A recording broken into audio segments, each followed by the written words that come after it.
Oiê, seja bem-vindo ao podcast Pandora. Eu sou o Bruno, psicólogo, analista do comportamento e um eterno aprendiz. E aqui é um espaço de exposição pessoal para falar também sobre a vida, de psicologia e de cultura pop. Se você quiser conversar comigo, eu estou disponível no Instagram em @podcastpandora ou pelo e-mail que está na descrição do programa. Oi gente, bom dia, boa tarde ou boa noite, né? Eu sou o Bruno, eu tô aqui hoje com a Mariana Baldani. Ela é uma nutricionista, mas assim, tô bem resumindo, ela vai se apresentar, ela vai ter um espaço para se apresentar. Eu, como vocês sabem, se já estiverem escutando o Pandora, eu sou psicólogo, sou especialista em psicoterapia analítico-comportamental, então eu navego um pouco aí dentro da área do comportamento humano. E eu me considero um eterno aprendiz, como você viu na abertura. E aqui hoje é um espaço para a gente falar de um tema que é muito importante, assim, que envolve alimentação, alimentos, todos esses aspectos, assim, desses reforçadores naturais, né, que vem com a alimentação, assim, essas coisas que são naturalmente reforçadoras, né, comer é muito reforçador pra gente. E eu acho que, assim, a minha principal necessidade em falar desse tema é pensar que quando a gente fala de saúde, e saúde como um todo, não só saúde psicológica, mas claro, a gente associa o psicólogo à saúde psicológica, a gente precisa entender que saúde é aquilo que envolve também a saúde financeira, a saúde alimentar, né, saúde de diversas facetas aí. Então, eu acho que, assim, na minha clínica eu tento eu tento sempre investigar, assim, e levar a sério a relação das pessoas com a alimentação. E por isso que esse é um tema que ele é tão, assim, importante para mim, e tá sendo uma honra te receber aqui, Mari. Eu vou chamar assim porque eu já me considero íntimo, tô brincando. Sim, claro. E aí eu quero que você se apresente. Primeiramente, seja bem-vindo ao Pandora e obrigado por ter aceito o convite, né? Quem é você na fila do pão? Gente, na fila do pão, eu sou uma pessoa muito feliz.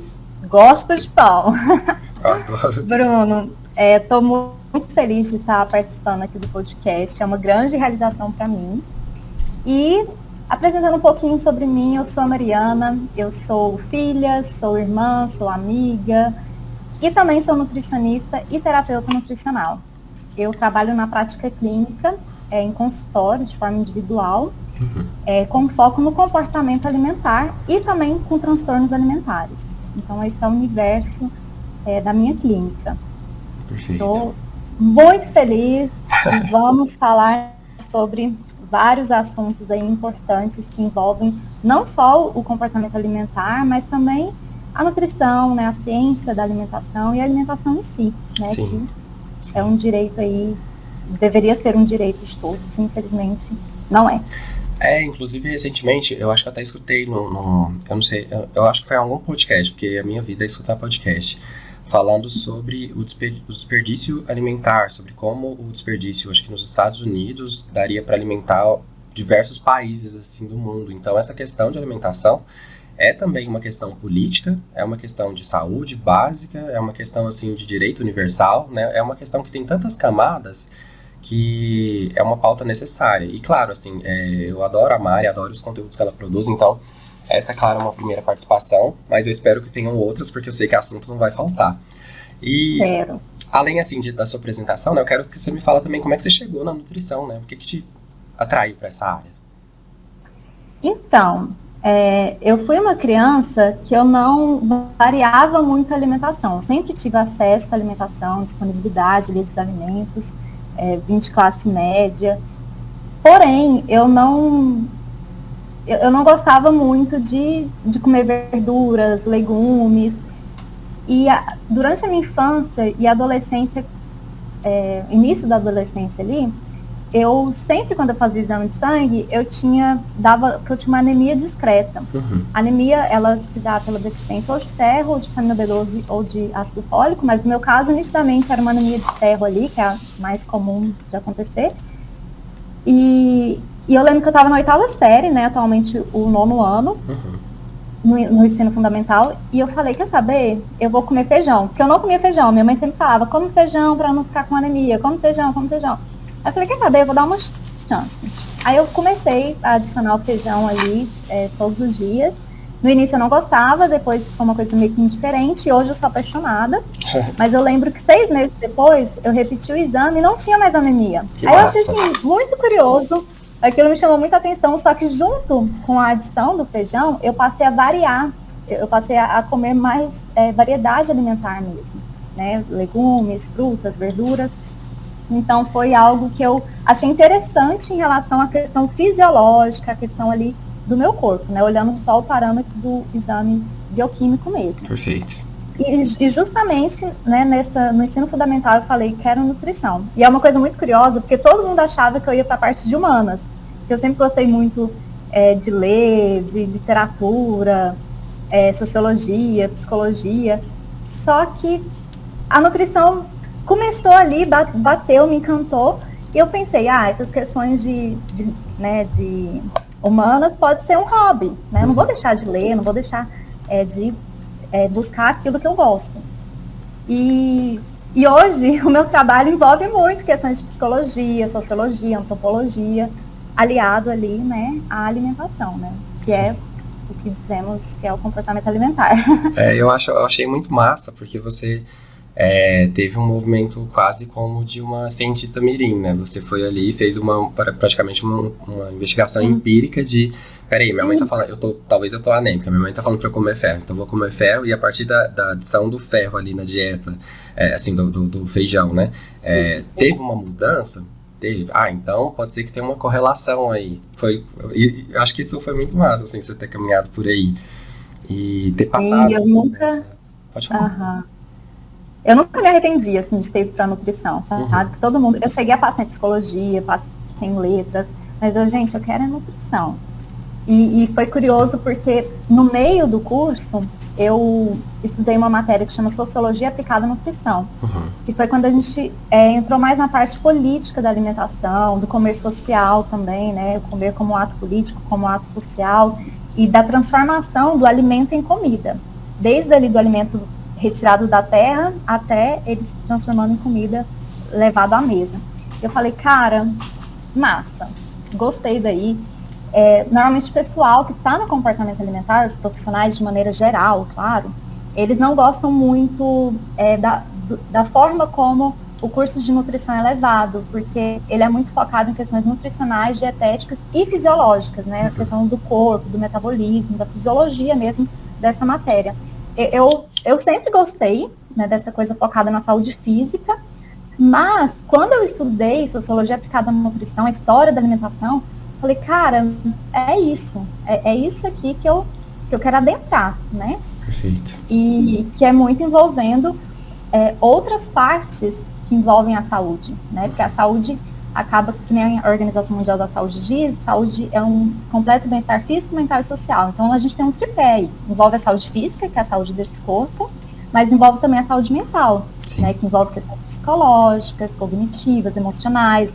Parte da literatura diz que também envolve questões espirituais e questões da saúde social, né? Que tem dois grandes polos, que o primeiro deles é de vínculo social, né? Aquele com quem a gente se relaciona, as relações que a gente mantém, e também questões ambientais mesmo, né? Onde a gente mora, tem saneamento básico? Porque se tiver um esgoto a céu aberto, a probabilidade da gente ter uma doença infecciosa, né, adoecer ali é muito grande, né? Se a água está ou não filtrada, se a gente tem acesso a um alimento contaminado ou, enfim, devidamente higienizado, isso tudo influencia na nossa saúde, né? Então, quando eu comecei a adentrar na parte da sociologia aplicada à nutrição, eu sabia que era por ali que eu gostaria de trabalhar, sabe? Envolvendo não só a questão fisiológica do corpo, que também é muito importante, né? O curso de nutrição como todo, ele tem validade, né? Tem ali, é embasado em ciência, mas eu queria ir além. Perfeito. Até porque, por exemplo, um plano alimentar, uma dieta extremamente fechada, ela não costuma ter uma boa adesão, né? A pessoa ali faz por um tempo, mas um tempo curto, e logo ela costuma se frustrar, ainda mais se for uma dieta restritiva ou uma dieta moderada. Né? A ciência diz que 95% das pessoas que fazem uma dieta restritiva, em 5 anos, ela se mantém, normalmente não se mantém por 5 anos, que a gente diz que é o mínimo ali de longo prazo, e fora que ela volta a reganhar o peso e às vezes até mais. Então, assim, não é efetiva e traz muito sofrimento, né? Traz muita angústia ali ao se alimentar e também com a própria relação com o corpo. Então eu sabia que eu gostaria de ir por esse universo que envolve esses âmbitos, esses pilares da saúde. Perfeito, Mari. E eu achei interessante, assim, tudo isso que você está falando, eu acho que é muito importante, assim, entender a sua jornada, como é que você foi observando esse olhar, assim, porque algumas coisas das quais você me falou me remeteu, acho que a alguns pontos em comuns, assim, que na área do conhecimento, assim, e por exemplo, da saúde e tudo mais, a gente entende aqueles fatores biopsicossociais, né? E alguns autoras também vão trazer biopsicossocial espiritual. Eu acho que isso casa muito com o que você está falando.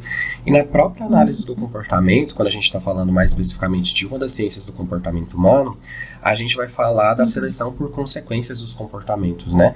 Então, essa seleção que vai envolver esses 3 níveis de seleção, que é o nível filogenético, que é praticamente a mesma coisa do biológico, o nível ontogenético, que vem da história de vida do sujeito, a história pessoal, né? Então aí tem a espiritualidade, tem todas essas coisas. E o nível social, né? Que é um nível também onde as respostas do sujeito são selecionadas, são moldadas e a cultura é construída. Então acho que de certa forma tem muitas pontes entre o que a gente fala e entre a sua jornada, né? Até aí. E a gente tem um roteiro, mas assim, claro que uma coisa que a gente combinou é que talvez essa conversa poderia ser mais fluida. Uma coisa que você me falou, que me ressaltou uma experiência pessoal, é que na minha jornada também eu comecei a estudar um pouco mais sobre comportamentos controlados por regras. E quando eu passei a estudar isso, eu passei a pensar muito justamente na atuação da minha irmã, que ela também é nutricionista e tudo mais.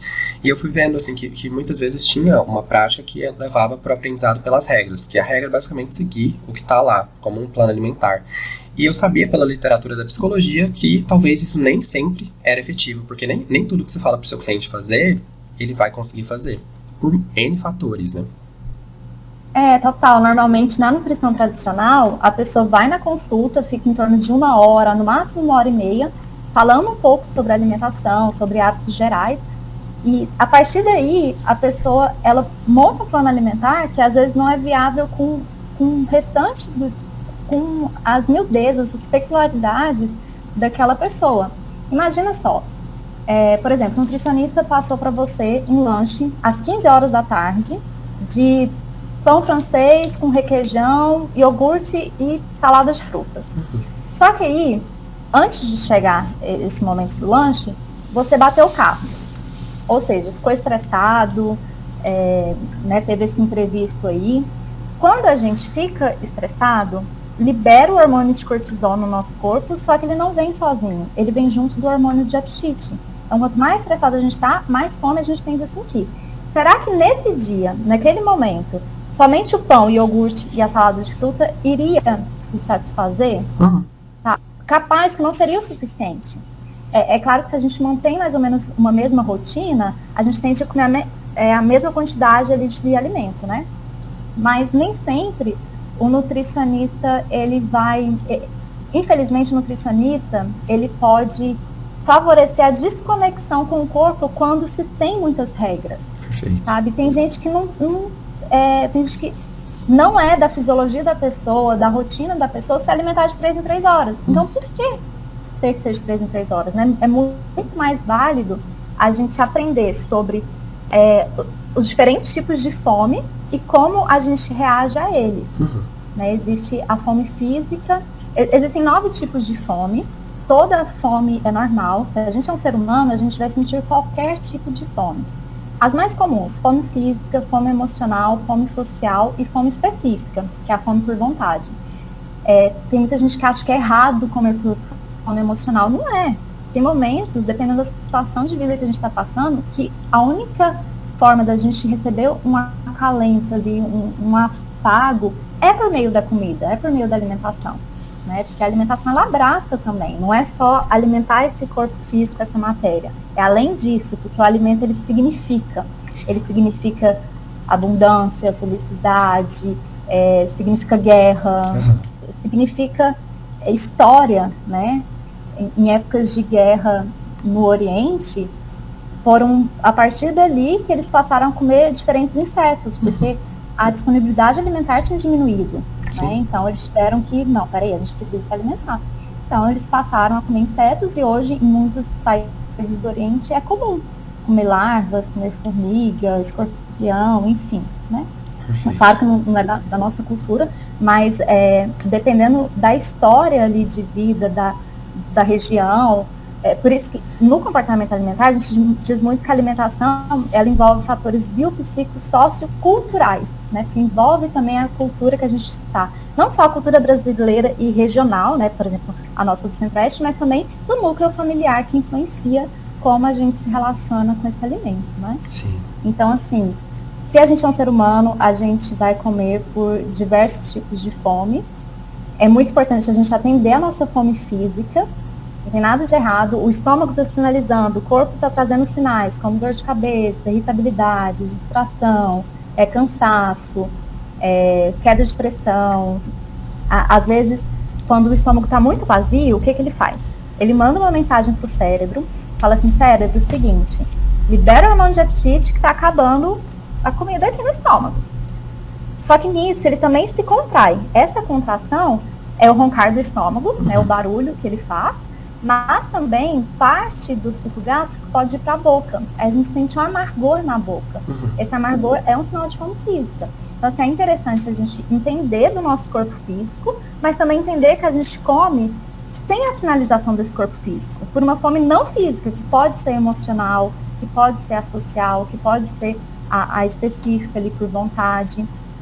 É claro que comer, se a fome física está rolando com frequência e você sempre atende essa fome física, ao longo dos dias ela pode representar um exagero alimentar. Sim. E daí pode trazer consequências ruins aí para a saúde, né? Mas, vez ou outra, atender essa fome não física só prova que você é humano. Tá? Sim. Tá. É até bom pra desmistificar, porque o pessoal, nossa, fome emocional terrível. Não, calma. Depende como que você come, do porquê que você come, quais são os motivos aí por detrás, o que está rolando, né? Existe outro conforto além da comida? Perfeito. Se não, é interessante procurar um outro conforto, uma outra distração, para não ficar só o link de frustração, desconforto com comida, né? E eu acho significativo quando você fala disso, porque a gente precisa entender esse aspecto cultural, assim, esses atravessamentos culturais no nosso comer, nos nossos hábitos alimentares e comportamentais. Desculpa, a gente está com resfriado, então às vezes vem uma tossinha. Mas assim, até mesmo assim, a gente chega num mundo dado quando a gente nasce. Então, assim, o que é definido enquanto o que é café da manhã, o que é almoço, o que é janta, o que é lanche, que hora que a gente come cada uma dessas coisas, é um construto, é uma construção, né? E isso, assim, e tem famílias que às vezes não têm o hábito de um café da manhã, não tem o hábito de almoçar, não tem o hábito de jantar, tem pessoas que não têm. Então, a gente precisa levar em consideração as idiosincrasias, né, de cada indivíduo ali e tal. Acho que isso, o estudo do comportamento leva sempre em consideração que a gente entende que cada sujeito é único, né? A gente precisa entender essa relação, entender a função desse comer, né? A função do alimentar para a pessoa, né? Como é que é essa relação com a comida. E se faz um trabalho muito interessante, Mari, assim, com a alcunha de nutrição compassiva, né? E eu quero entender, assim, por que nutrição compassiva, né? E como que a compaixão atravessa essa sua atuação. Então, assim que eu me graduei, eu não lembro exatamente o motivo que eu caí nesse assunto da compaixão, mas eu lembro que eu comecei a ler a respeito e me simpatizei muito. Eu fiquei muito encantada mesmo, porque sabe, algo que você pode desenvolver para diminuir o sofrimento ali, tanto a autocompaixão, né, o sofrimento, para diminuir o seu próprio sofrimento, de trazer paz, de trazer felicidade, mas também diminuir o sofrimento do outro. Foi algo que brilhou muito os meus olhos. E logo depois eu descobri um livro que chama Um Coração Sem Medo, que é sobre essa temática da compaixão. Perfeito. Aí eu falei, gente, interessante, gostei disso, porque eu já... eu não gosto muito da palavra nutrição humanizada, porque eu acho que todas as áreas devem ser humanizadas, né? Porque sempre envolve ali a pessoa, por mais que de forma indireta. Mas eu sempre trabalhava considerando a pessoa, que é o mínimo que um nutricionista, né, que um profissional da área da saúde tem que fazer. E quando eu fui estudando mais e mais de compaixão, eu falei, eu quero uma nutrição compassiva, sabe? Eu quero entender mais, praticar mais disso e passar para frente. Uhum. Foi daí que eu criei o Instagram. Na verdade, eu tinha criado o Instagram um pouco antes, ele tinha outro nome, era Mariana Baldani Nutri, um nome, inclusive, grande, né? Uhum. Aí eu falei, é o momento, então, já que eu tô muito nessa temática, mergulhada nisso, eu quero mudar para falar um pouco mais da nutrição com esse olhar mais gentil, com esse olhar mais compassivo mesmo, né? E na prática clínica, a gente faz diversos exercícios, são focados em autocompaixão, mas dependendo, assim, da pessoa, da situação, acaba que é interessante dela desenvolver a compaixão pelo outro, e o outro, assim, não necessariamente só pessoa, pode ser um animal, enfim. E daí, puxar a autocompaixão para si. Por exemplo, uma pessoa que tem pensamentos muito depreciativos, autodepreciativos, né, que se humilha, que se maltrata, que fala palavras muito cruéis para si. Nessas situações, é interessante dela pensar, pense uma pessoa que você ama muito, ou um animal que você ama muito. Você falaria essas palavras que você está falando para si, para essas pessoas? Né? Você falaria o que você está falando para o seu filho, para a sua filha, para o seu cachorrinho ali? Muito provavelmente não. Então, é para puxar a pessoa um pouquinho mais para a racionalidade, para ela se tratar com compaixão mesmo, sabe? No intuito de aliviar aquele sofrimento e desenvolvendo um amor por si. Sim, eu acho isso lindo, assim, isso que você está falando. Tem a psicologia também focada na compaixão, né, que eu acho que é linda, assim, que traz muito disso.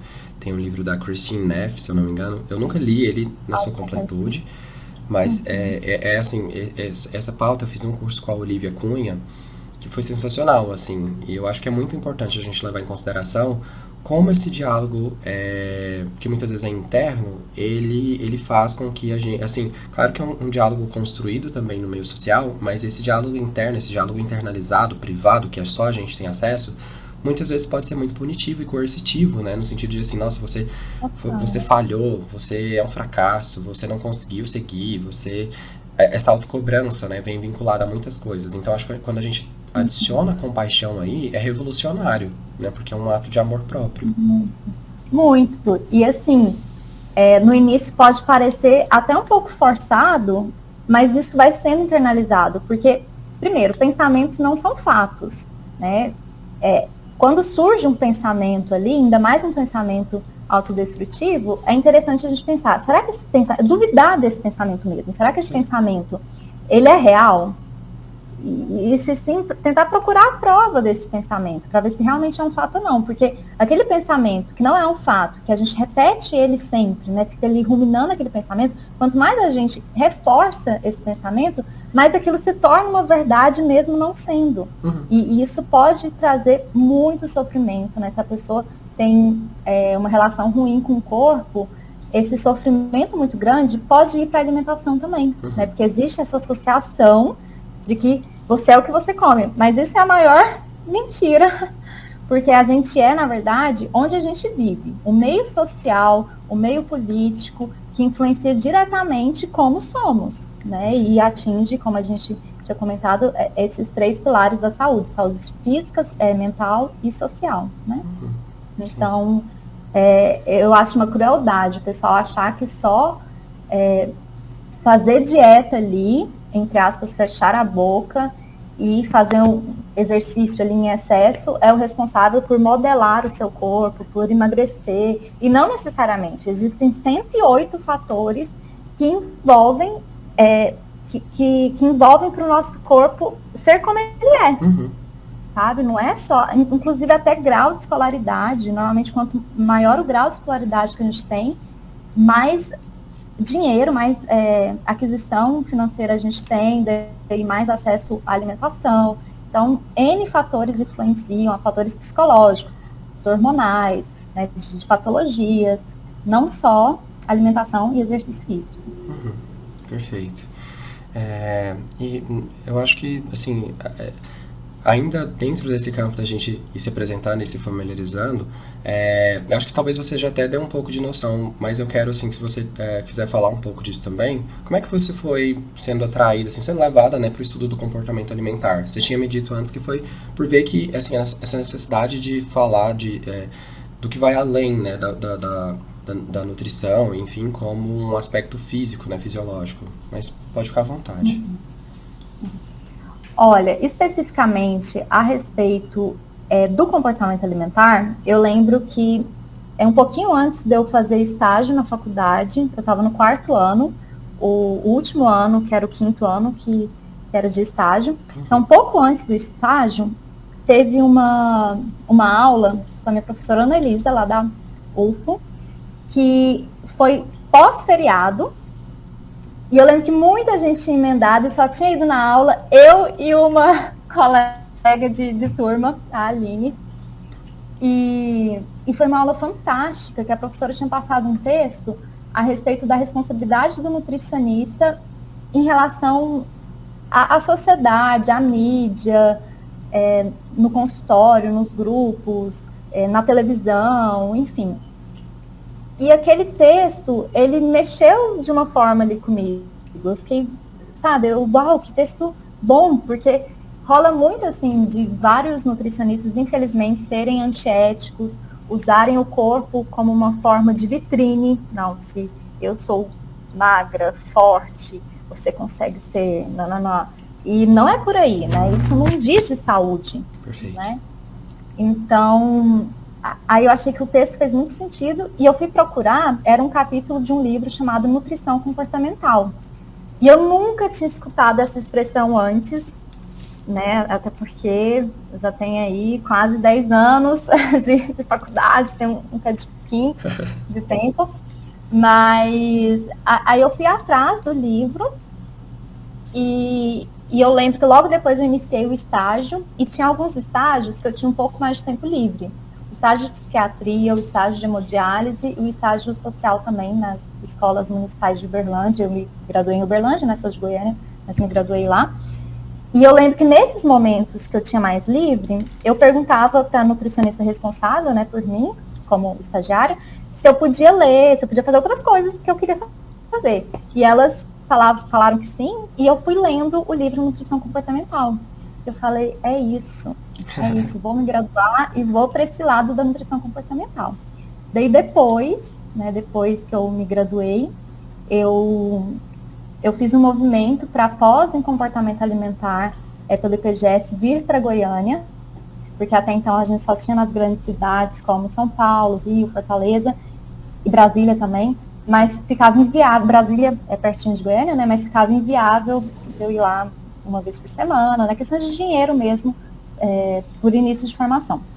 Então eu fiz um movimento, eu abri uma turma aqui, aí a gente estudou comportamento alimentar e cá estou aí nessa área. Mas, legal demais, assim, sua trajetória. E eu acho que, assim, é sempre muito importante para mim saber desses movimentos que as pessoas fazem para chegar onde elas estão, né? A gente tá sempre em jornada, mas até onde a gente tá hoje é legal a gente resgatar, assim. Acho que a gente se conecta em outros níveis. E eu acho que isso faz sentido, vai fazer sentido, vai ressoar em outras pessoas, em outras vivências, ou talvez até em quem nunca ouviu falar de nutrição comportamental, né? E aí vai tentar entender, e aí, nossa, ó que massa. É uma vertente bem diferente da tradicional, né? Sim. A proposta é justamente na mudança do comportamento. A gente utiliza muitas técnicas da TCC, né? Da terapia cognitivo comportamental aplicada à nutrição. Também tem as áreas de comer intuitivo, de comer com atenção plena, que é um estilo de vida, né? Não é uma ferramenta propriamente, mas tem várias áreas que a gente consegue ir modificando ali aos poucos, de passo em passo, o comportamento alimentar, para ser algo muito mais sustentável, mais duradouro, sem sofrimento, né? Porque se você sofre ao se alimentar, algo não está certo aí. Se você está constantemente pensando em alimentação, claro que a gente precisa dedicar um tempo para alimentação, né? Ter uma atenção ali a essa área da vida, mas se ela está ocupando muito tempo, se você está almoçando e já está pensando na próxima refeição, tem algo errado, né? Existem outras áreas que a gente tem que dar o olhar também. Perfeito. E ainda mais se estiver sofrimento, né? Ainda mais se estiver angústia ali ao se alimentar ou ao deixar de se alimentar, né? Constantemente passando fome, né? A fome física. Sim. Então, é interessante, porque acaba que relação com a alimentação, assim como relação com o corpo, é para sempre, né? São relações, a gente é dependente de comida, Sim. né? E enquanto a gente estiver vivo, em vida, a gente precisa cuidar dessas duas áreas, né? A relação com o corpo e com a comida. Então, se alguém que está escutando passa por algum sofrimento, vale a pena buscar ajuda. Perfeito, ótimo. Sem dúvida. Ótimo, é isso Até mesmo. porque buscar ajuda, né, Bruno? Acaba que o tempo para estar melhor, para se tratar ou lidar melhor com as questões é muito mais rápido do que a pessoa por si tentando. Então, dependendo da situação aí, dependendo de quantos anos você sofre com a relação com a comida, com a relação com o corpo, vale a pena buscar ajuda para encurtar esse tempo de sofrimento e ser algo efetivo, né? Perfeito, perfeito, Mari. Agora sim, adentrando um pouco mais na pauta, a gente levantou alguns tópicos para a gente navegar e ir falando, né, como a gente está fazendo aqui. O primeiro deles é a gente entender um pouquinho, então, assim, quais que seriam, né, as funções do alimentar-se? Então, tem a função que acredito que muitos dão foco, que é a função de alimentar esse corpo físico, essa matéria, que envolve muito questões de fisiologia, questões de metabolismo, né? Que o curso de graduação em nutrição, ele ainda é muito focado nisso, tem seu valor, é claro, mas é além disso, né? Como a gente tinha comentado um pouquinho antes, a gente come por outras razões, né? E tá tudo bem comer por outras razões, dependendo ali da frequência. A gente diz que, por exemplo, não existe um alimento saudável e um alimento não saudável. Existe um contexto de alimentação saudável e um contexto de alimentação não saudável. Por exemplo, Bruno, o que você acha que é mais saudável? Um brigadeiro ou um brócolis? Pode ser sincero. Não, sendo sincero, falando assim de uma forma direta, o brócolis é mais saudável, né? Que a gente é levada pela lógica. Tá. E em uma festa de criança? O brócolis vai ser mais saudável? Não. Exato. E vai ser bem chato de comer. Não é? Tudo depende de um contexto, sabe? Existe ali o contexto saudável, o contexto não saudável, e nisso influencia também frequência alimentar, influencia quantidade, influencia as patologias da pessoa. Então, assim, o comer, o se alimentar, ele tem várias vertentes que são associadas com os âmbitos da saúde, né, os pilares da saúde, a saúde física, a saúde mental e a saúde social. Perfeito, ótimo, Mari. E assim, você falou que a gente possui 9 tipos de fome. Quais são esses tipos de fome mais comuns, assim, os mais populares? Então, tem a fome física, né, que é a fome que o corpo sinaliza, como a gente tinha comentado, mas tem também a fome emocional, a específica e a social. A fome emocional, normalmente tem uma emoção por detrás, e é uma emoção que ela costuma ser uma emoção desagradável de sentir. Entre 1000 aspas, uma emoção negativa. Acho que esse termo na psicologia não é muito correto, né? Mas a gente encontra em livros da nutrição comportamental, do comportamento alimentar, essa expressão emoções negativas. Mas enfim, normalmente ela acontece quando tem emoções desagradáveis de sentir, mas pode acontecer, porque é assim, na fome não física, não existe nenhuma sinalização do corpo. O corpo físico não diz nada, só que a gente sente uma vontade de comer. E na fome emocional, essa vontade de comer, ela vem por alguma emoção ali que engatilhou e que trouxe esse desejo de comer. Entendi. Que normalmente são emoções desagradáveis de sentir, mas podem ser emoções agradáveis também, né? Então, dependendo, se a gente estiver muito feliz, a gente quer comer também. Ou se não, por tédio ou ansiedade. Tédio e ansiedade não são emoções, mas entram nesse comboio da fome emocional. Que daí é um tipo de fome que é muito específico. Por exemplo, se está afim de comer um hambúrguer na fome emocional, não vale o do Burger King, tem que ser o hambúrguer do McDonald's. É uma coisa muito mais específica. Se quer comer um chocolate, tem que ser sei lá, da Copenhague. Uhum. Não pode ser um da Nestlé comum. Pode falar marca, né? Pode, tudo bem, tudo bem. Marcas me patrocinem, por favor. Nos patrocinem, gente. Estamos no arroba daquela. Daí, ela é uma fome muito específica. Normalmente ela vem de forma... ela chega que nem as emoções, né? De forma muito caótica. Do nada ela aparece. Às vezes nem passou muito tempo desde a última refeição.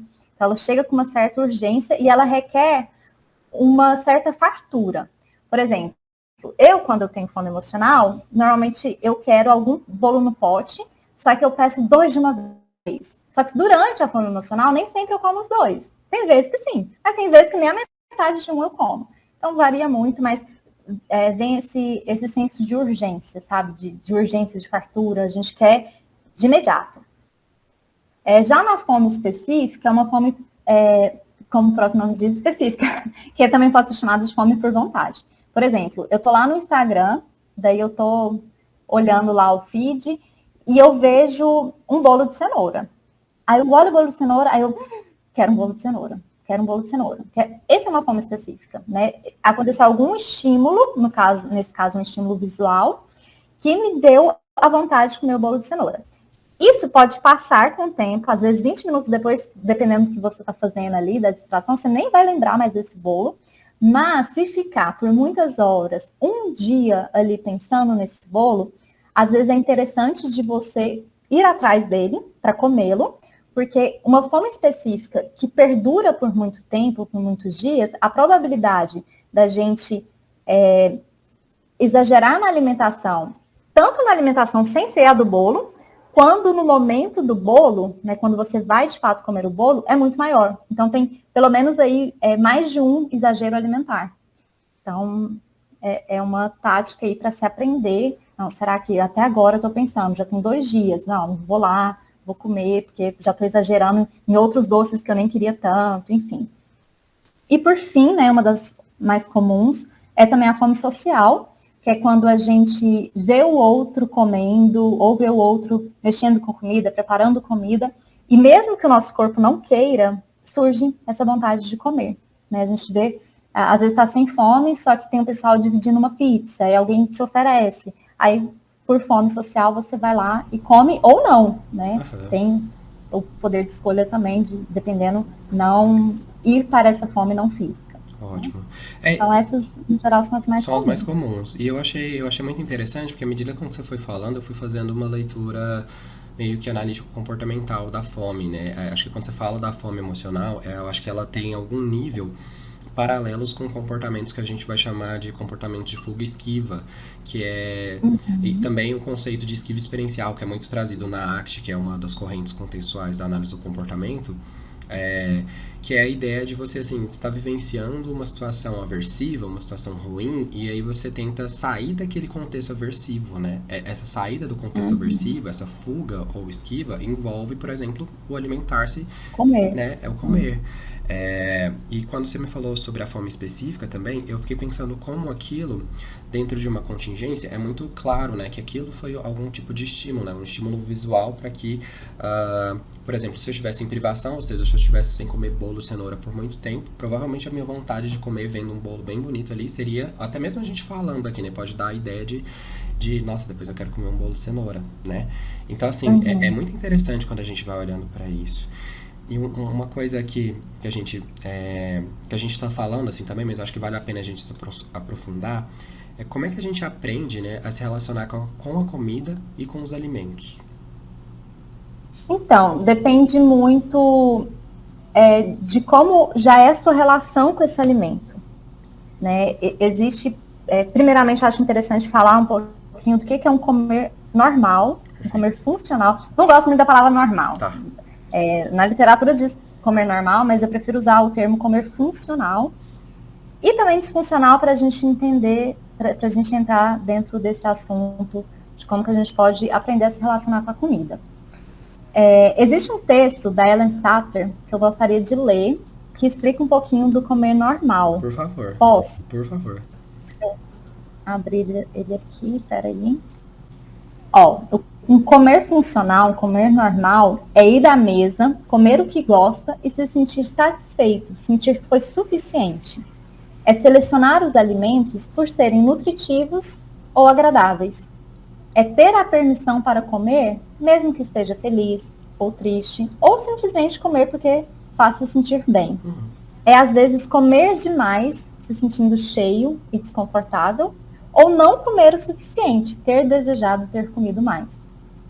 Ou seja, o comer funcional é confiar no corpo, né? Dar ali um tempo, uma atenção, mas não só focado na área da... Não todo esse tempo, toda essa atenção focada na área da alimentação. Então, é justamente... O comer normal, ele é flexível. Ele varia em resposta à sua fome, à sua agenda, à sua proximidade com a comida, aos seus sentimentos. Então, assim, dependendo da situação, a alimentação, nossas refeições, elas não precisam ser perfeitas, né? Por exemplo, um dia mais corrido, a gente vai ter um pouco menos de tempo para dedicar no momento da refeição. Então, talvez não seja uma alimentação tão completa de vários grupos alimentares como você gostaria que fosse, e tá tudo bem, né? Por isso que não é um dia que vai impactar diretamente ali na sua saúde. A não ser que você tenha uma alergia alimentar, uma intolerância alimentar, que é uma questão patológica, né?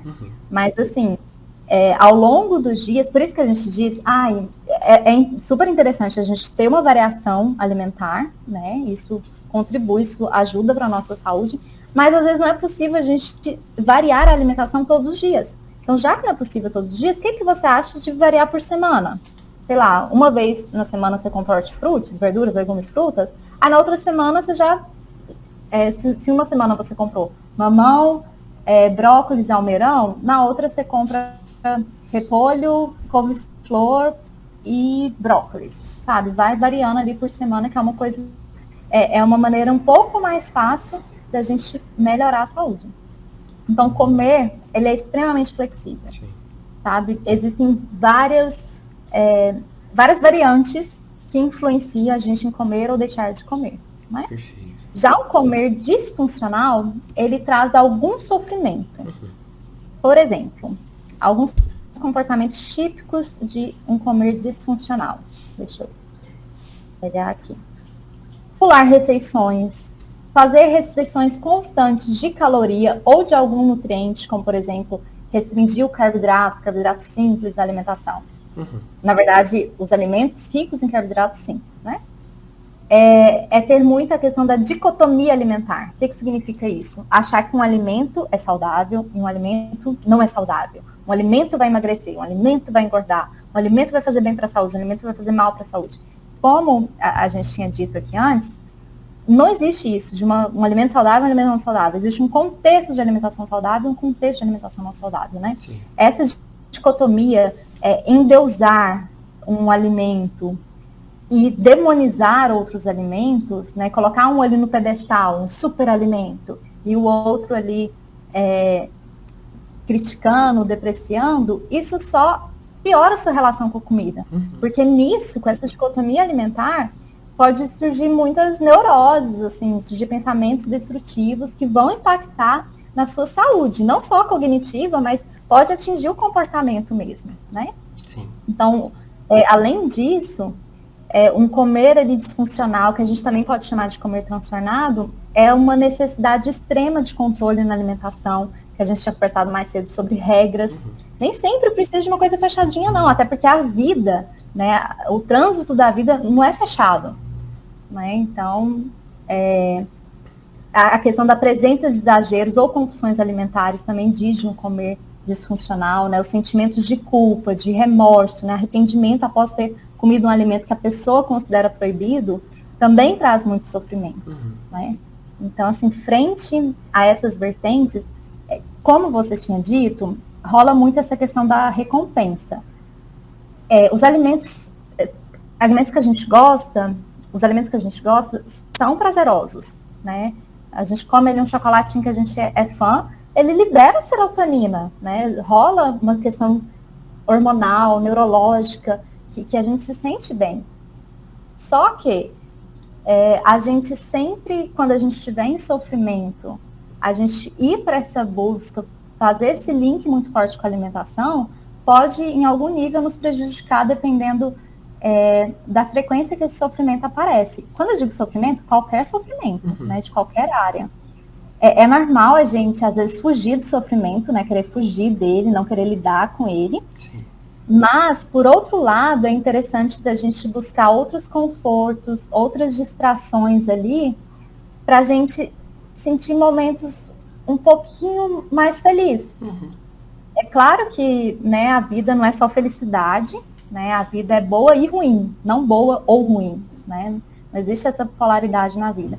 Mas buscar confortos, distrações, fortalecer outras áreas prazerosas fora da comida pode contribuir para a nossa própria relação com a comida, né?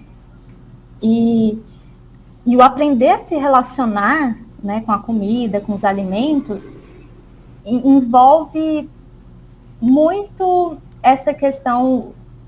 Existem esses comportamentos disfuncionais, né? Existe esse comer transtornado? Se sim, qual o nível de sofrimento? Quanto mais sofrimento, quanto mais tempo só pensando naquilo, mais outras áreas vão ter menos atenção. Né? Porque se você está toda hora pensando em alimentação, isso pode impactar no seu trabalho, pode impactar nos seus estudos, naquilo que você faz, naquilo que você quer fazer, né, como pessoa. Sei lá, tem o objetivo de viajar, desbravar o mundo, mas está tão ali só alimento, que isso vai consumindo tempo de vida mesmo, né? Então, o aprender a se relacionar com a comida, eu acho que parte primeiro da identificação desses pontos disfuncionais e funcionais, né? Identificar como que está essa relação com a comida, para fazer movimentos para cuidar, para dar uma atenção melhor para essa alimentação. E assim, falando especificamente da minha área, né, e como eu tinha comentado antes, às vezes algumas ferramentas e técnicas, como a TCC aplicada à nutrição, a terapia cognitivo-comportamental aplicada à nutrição, a entrevista motivacional, né, eu como terapeuta nutricional, como nutricionista, utilizo muito dessa área da psicologia, a entrevista motivacional, justamente para, fazendo ali perguntas abertas, direcionadas, fazer com que a pessoa se identifique esses pontos de conflito, esses pontos de sofrimento, e eu ajudo ela a criar as próprias soluções daquilo. Ou seja, eu ajudo ela a construir uma autoeficácia, né? A pessoa se sentir capaz ali de identificar suas questões e solucioná-las mesmo. Sim. Claro que em muitas situações eu já sei quais as diferentes soluções que a gente pode encaminhar, mas eu prefiro deixar a pessoa, né, eu vou articulando ali para ela pensar por si, porque isso é muito mais efetivo no processo de mudança dela, né? E existe o comer intuitivo, existe o comer com atenção plena, existe várias outras técnicas como o diário alimentar, que o diário alimentar na área do comportamento alimentar, ele não é só o que comeu, a quantidade que comeu, mas ele envolve também a questão emocional ali. O que você estava pensando, sentindo, né? Quais eram as emoções que te visitaram antes, durante, depois de ter comido? Qual o seu nível de fome física? Rolou fome não física? Qual delas? Então, assim, por exemplo, você comeu aonde? Em casa? Tá, mas aonde em casa? Estava sentado no sofá? Você estava na sua mesa de jantar? Estava no chão do quarto? Porque isso tudo vai influenciando. Às vezes, a gente modifica ali, ao invés dela sempre comer na cama, ir comer em outro ambiente, talvez ela sai um pouquinho do automático ali na alimentação e passa a dedicar um pouquinho mais de atenção naquele momento da refeição, né? Perfeito. Então, acho que parte desse princípio de entender, identificar essas questões da alimentação, se são funcionais ou não, e buscar essas outras formas de lidar com a alimentação, que, no caso profissional, pode ajudar muito nessa trajetória, né? Nesse acompanhamento. Sim, adorei sua resposta. Eu acho que ela... Eu não sei se eu dei muita volta. Não. Eu achei que foi bem legal, assim, porque foi bem completa e eu acho que deu bastante, assim, essa base de como a nutrição comportamental, a sua atuação e tudo mais, elas levam em consideração essa importância do contexto, né? E eu acho que a gente está falando muito disso aqui. Para análise do comportamento, a gente vai fazer também uma leitura do contexto, entender qual a importância a gente tende a gente tenta assim desutilizar, né, o uso de comportamento problemático, porque a gente passa a entender, né, todo comportamento quanto um comportamento funcional, a depender do contexto. E eu acho que tem sentido dentro do que você está me falando também da visão da nutrição comportamental, né, que é assim, entender é funcional porque tem uma função específica para aquela pessoa, é aproximar ela de algo que é valioso para ela, uma recompensa ali para ela, algo que é positivo, o afeto, a atenção de alguém, a validação de alguém, ou é uma função por reforçamento negativo, assim, ou assim, tem vários tipos de funções do comportamento, né? E eu acho que isso entrelaça muito, assim, com o que eu estudo também, por isso que eu acho interessante. Exato, Bruno. É muito isso, assim, a nutrição comportamental, o grande foco é em como se come e por que se come, quais os motivos que se come. Claro que a gente não negligencia a questão dietética, a questão nutricional, né? Porém, a primeiro momento, dependendo do que o paciente traz ali, as queixas que ele traz, o sofrimento, a gente foca primeiro nisso, no como ele está comendo, no porquê ele está comendo, para depois, para frente, quando o sofrimento estiver bem menor ou zero, a gente adentrar em questões de ajustes nutricionais mesmo, né? Focado ali na saúde física mesmo, sabe? Mas claro que dependendo da situação, a gente tem que associar tanto a questão da saúde física junto com essas questões de saúde social, de vínculos sociais, né? E de questões emocionais, questões cognitivas, psicológicas. Porque às vezes a pessoa tem uma patologia específica que não dá para negligenciar também, né? Sim. A nossa próxima pergunta aqui, ela é sobre como essa relação, né, com a comida, ela pode impactar a nossa saúde. Mas antes disso, essa fala que você me falou me fez pensar numa pergunta fora do roteiro, que não é nem uma pergunta, assim, é mais uma problematização, porque eu acho que vai fazer sentido com a sua prática também, que você me falou da questão da antropologia, da sociologia, e eu acho que quando a gente está falando desse comer, muito movido pelo episódio passado, que eu falei com a Luana Flor, que a gente falou sobre atos políticos, né, psicologia enquanto um ato político, eu acho que dentro desse campo da nutrição que você está me falando, eu acho que tem isso também, a gente precisa levar em conta a ideia de, tipo assim, quem é essa pessoa que está comendo, né? Quem é essa pessoa que está diante da gente? É a pessoa que faz os alimentos? É a pessoa que prepara a refeição? É a pessoa que faz a comida de todo mundo, mas ela tem tempo para fazer a sua? É a pessoa... Quem é essa pessoa? É a mãe? É o pai? É um pai que cuida da casa? É um pai que só chega e se alimenta? É um filho? Quem é essa pessoa, né? Porque eu acho que, assim, eu quero até saber se dentro desse campo também são levadas em considerações esses marcadores, assim, né, de marcadores sociais, que muitas vezes podem indicar marcadores de vulnerabilidade também do indivíduo. Bruno, total, sem dúvida. Existe uma técnica na nutrição comportamental que a gente chama de linha do tempo, que a gente quer entender o todo da pessoa desde a primeira infância ali, desde quando ela era muito pequena até o momento atual, porque acaba que dependendo da pessoa, dependendo dos traumas de vida ali, isso tudo pode impactar diretamente a alimentação, né? Às vezes a pessoa sofreu algum tipo de violência sexual, algum tipo de abuso, que aí ela passa a lidar de uma forma completamente diferente com a alimentação, ou um luto, enfim. A história de vida ali, não só no momento presente, como anterior, é interessante da gente saber para poder entender, né, amplamente a história da alimentação dessa pessoa e também de os próximos passos ali, como que a gente pode fazer para aliviar o sofrimento, né, de forma ali compassiva, como que a gente pode ajudar esse consulente, né? Então, rola muito disso, assim, da gente entender alguns marcos durante a vida. Ótimo, assim, adorei saber disso. E assim, e como que essa relação, né, alimentar, ela pode impactar na nossa saúde? Então, se é uma relação funcional, acaba que é neutra, né? A pessoa ali se dedica um tempo, uma atenção, é uma coisa mais tranquila, né? A pessoa não fica gastando muito tempo, muito esforço com esse alimentar, né? Mas, se é uma relação disfuncional, aí os impactos são diversos, né? Mas sempre envolve algum tipo de sofrimento, algum tipo de angústia.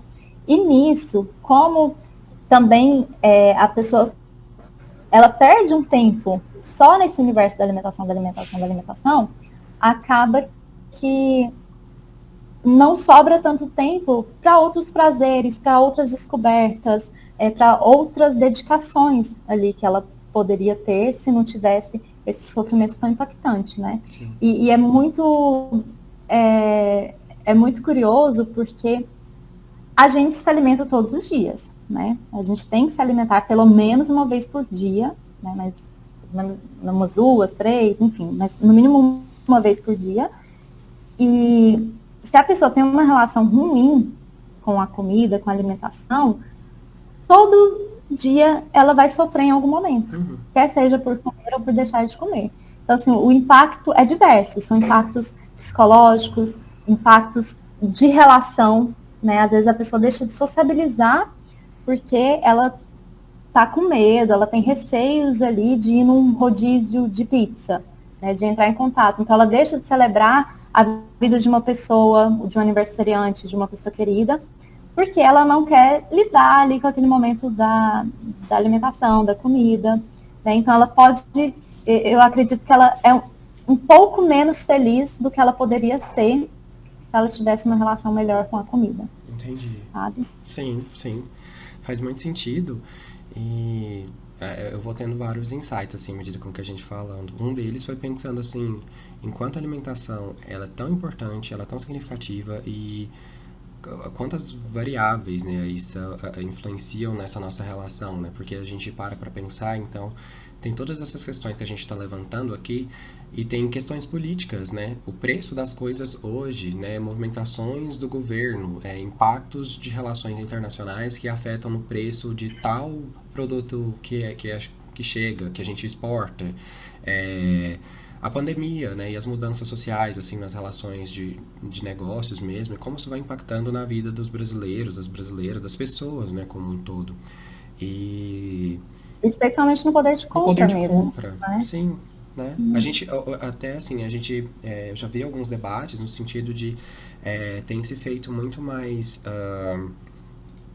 assim, conversas sobre, por exemplo, o veganismo, né? Mas a gente fala assim, ok, o veganismo é legal, mas a gente vai falar de veganismo para quem? Assim, para um indivíduo que, por exemplo, chegou na idade que ele finalmente tem um poder de compra, ou no lugar, né? Que ele finalmente tem um poder de compra, ele pode comprar uma carne, a gente vai querer vender uma ideia de veganismo para ele, mas, tipo assim, essa pessoa tem uma outra relação com a alimentação dela, ou até mesmo outra história de vida, outra interpretação. Sim. Exato. Tem muitas questões, né, assim, além, né? A gente está passando por um momento de crise em que você até postou uma foto, né? A gente vai nos supermercados 2012, sei lá, uns anos melhores atrás, a gente comprava tanta coisa. Hoje a gente vai lá, você com R$100, você compra quantos itens, né? Eu até vi no Twitter uma 5, pessoa... 6 itens.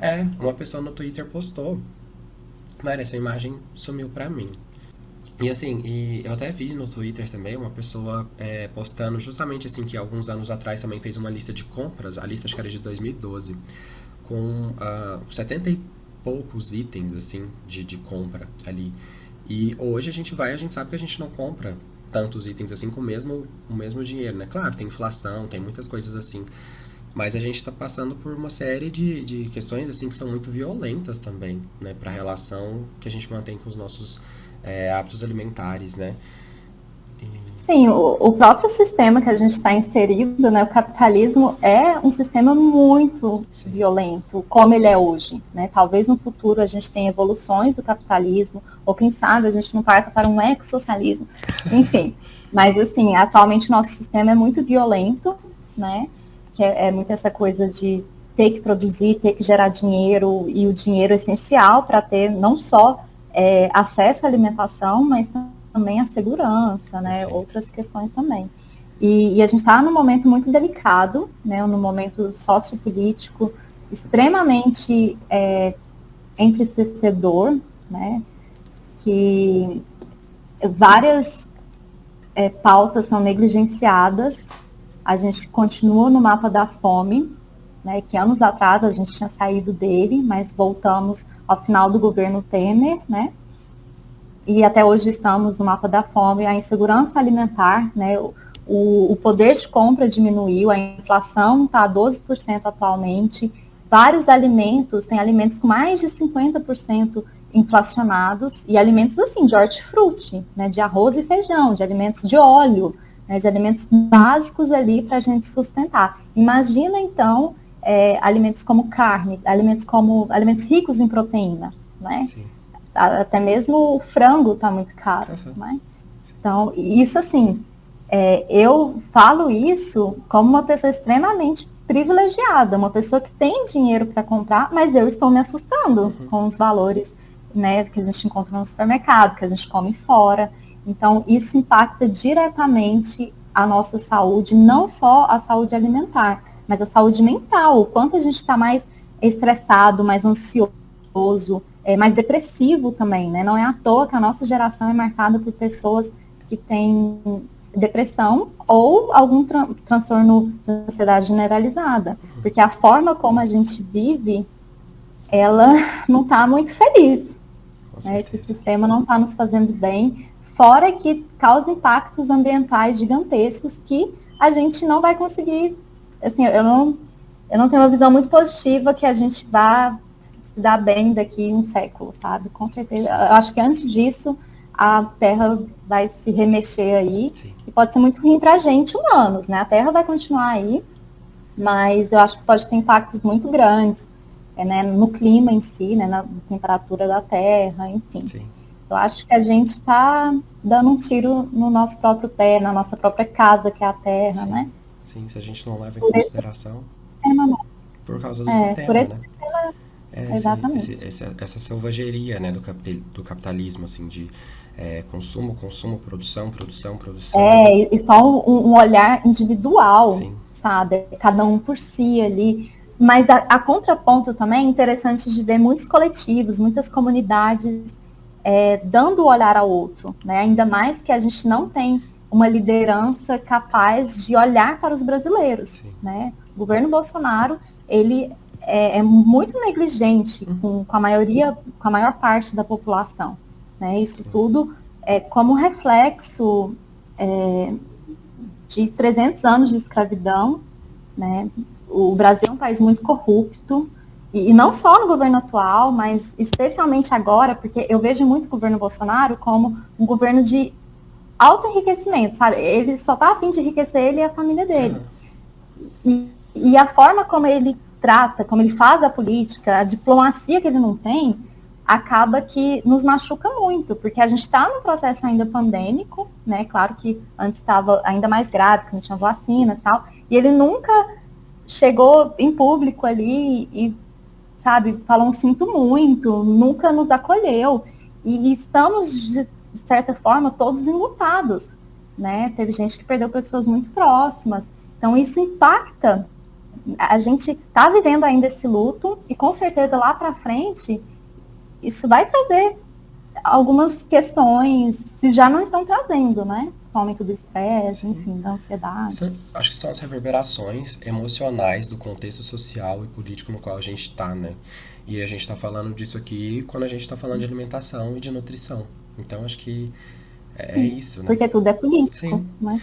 E, assim, ó, a pergunta final que eu tenho aqui no roteiro, né, assim, dentro da pauta, talvez é a pergunta de $1 milhão, né? Tem um caminho, né, para a construção de hábitos alimentares saudáveis? E aí você pode ficar à vontade para problematizar qualquer uma das questões dessa pergunta. Então, Bruno, existem vários caminhos. Eu, normalmente, no universo do comportamento alimentar, eles focam muito só em não dieta. Mas dependendo do caso, da situação, uma dieta, talvez não tão fechada, não tão cheia de regras, né, rígidas, restritivas, moderadas, né, mas questões dietéticas ali, mudanças em algumas refeições, diminuição de algum alimento em associação com a adição de outros, isso também pode ser muito importante, né? Então, eu digo assim, em relação a hábitos saudáveis envolvendo a alimentação, existem N possibilidades. Eu gosto muito de uma frase que meu pai diz, que é assim, para tudo dá-se um jeito, só não tem jeito para a morte. E é verdade, enquanto a gente está em vida ali, talvez tenha algumas situações que a gente não vai conseguir uma cura, mas a gente consegue um jeito melhor de lidar com aquilo. E no âmbito do comportamento alimentar, tem aquelas abordagens que eu já havia comentado, a terapia cognitivo-comportamental. Terapia cognitivo-comportamental aplicada à nutrição, quase que não sai. Terapia cognitivo-comportamental aplicada à nutrição, a entrevista motivacional, o comer intuitivo, o comer com atenção plena, que já não é uma ferramenta, mas sim um estilo de vida, né, de dar o foco ali na atenção plena ao comer, no momento da refeição, estar presente, pegar a respiração como alinhada desse momento, também ter o autofeedback, porque nessa abordagem a gente não foca muito em peso, a não ser quando há necessidade, né? Mas a gente não foca muito em peso e medidas corporais.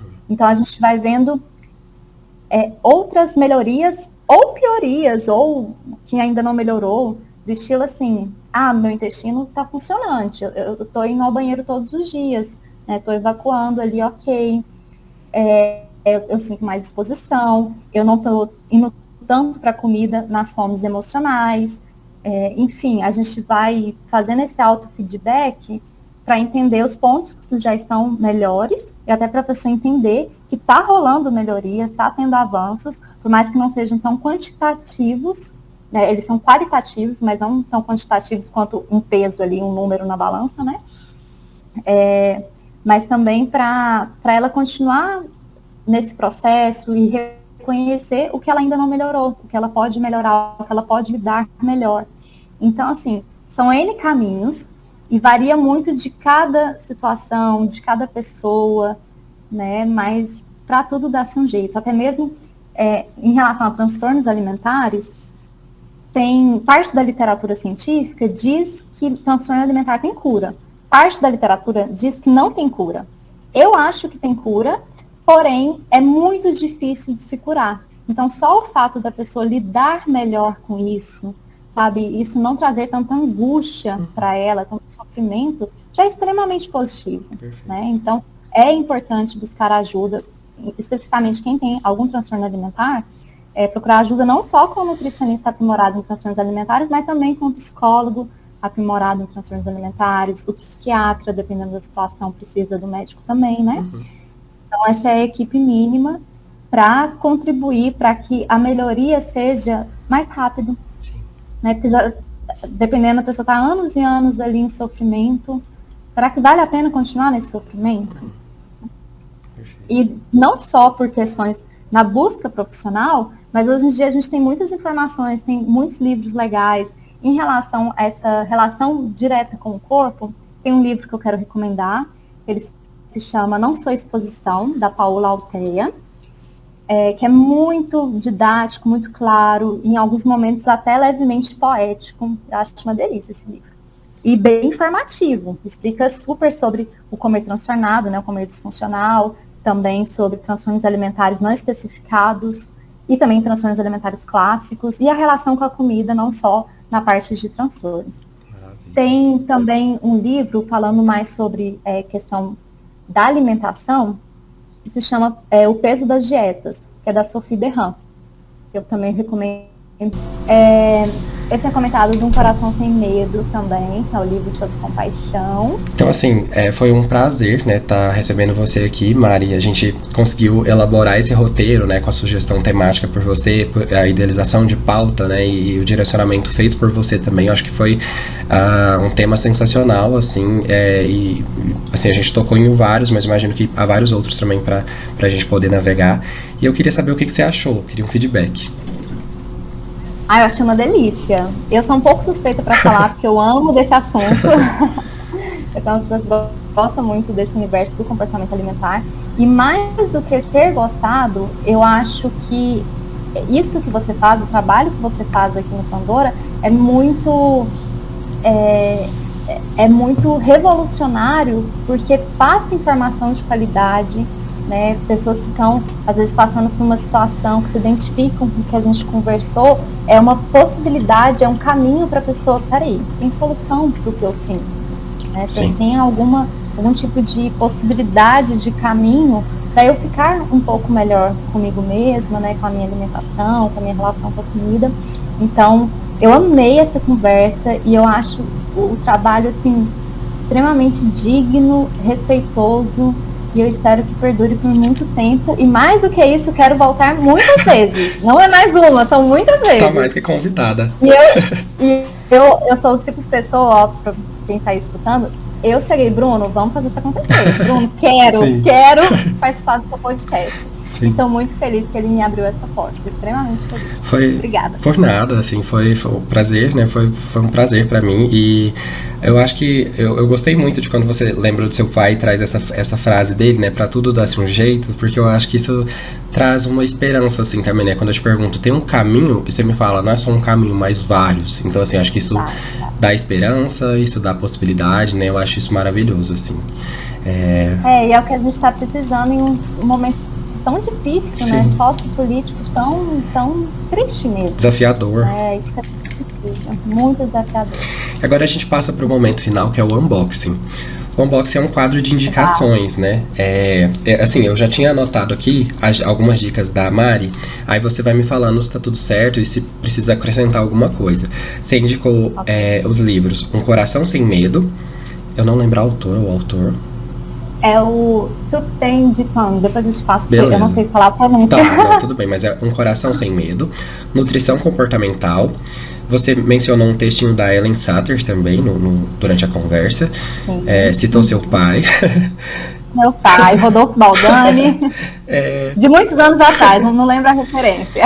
Você também falou, acho que é do livro, Não Sou Exposição? Não Sou Exposição, da Paula Alteia. Perfeito. E O Peso das Dietas, né? Que foi da Sophie Derham. Isso. E Mari, tem alguma outra indicação, alguma outra dica? Por favor, indica o seu perfil, os seus projetos, conteúdos. Mas quero divulgar o meu Instagram, onde estou no Instagram, que é @nutrição compassiva. Daí é sem acento e sem ser cedilha. É tipo Nutricão Compassiva. Perfeito. Eu também estou no site é www.nutriçãocompassiva.com.br. Eu super sigam, gente, diversa, né? Tudo nutrição compassiva. Mas lá eu falo um pouquinho sobre o que a gente conversou hoje, mas também focado em outras temáticas que envolvem o comportamento alimentar, a nutrição, a alimentação, né, transtornos alimentares. Então vai ser um prazer tê-los aí, recebê-los por lá. Eu quero fazer 2 dicas, assim. Oi? Eu falei que estou sempre engajada por lá, sim, sempre rola uma caixinha de perguntas. Muito aberta, assim, muito gentil também. É muito bom falar com a Mari. E assim, as minhas 2 dicas, reforçando as dicas da Mari, assim, pra seguir ela e tudo mais, o conteúdo que ela produz. E eu quero indicar a participação dela. Isso, gente, apoiem meu trabalho, apoiem lá, dê uma força. Se vocês gostaram da Mari aqui no Pandora, escutem ela também lá no podcast Coemergência. Ela teve uma conversa sensacional lá, eu ouvi pra me preparar pra pauta e eu gostei muito. E assim, a Mari, vocês vão se apaixonar por ela também, então vão acompanhando. Ela tá lá no podcast Coemergência, tem um episódio que você pesquisar, você acha ela. Sim. Ai, que lindeza. Eu amei ter participado do podcast do Coemergência também, que foi bem específico em relação à nutrição comportamental, né? Sim. Mas foi muito bom. Parabéns. Obrigada. E eu quero indicar. Você tem graça? Imagina. Eu quero indicar Corta também. essa parte, Bruno. Tá bom. Eu quero indicar também uma série que não tem nada a ver com o tema, mas é uma série que eu tô sendo quase que um missionário dela, indicando pra todo mundo, que é a série Heartstopper, da Netflix. É uma série que estreou recentemente, que é uma série linda, eu só indico pra todo mundo ir ver, porque eu acho que fala, assim, de uma história de amor e de representatividade, de aceitação, que eu acho que é muito linda, assim. Então eu tô indicando pra todo mundo, todos os meus amigos já estão cansados de me ouvir falar, assista Heartstopper na Netflix, e aqui tô eu, mais uma vez, falando pro pessoal assistir Heartstopper. Opa, eu já vou assistir, não vou perder esse tempo.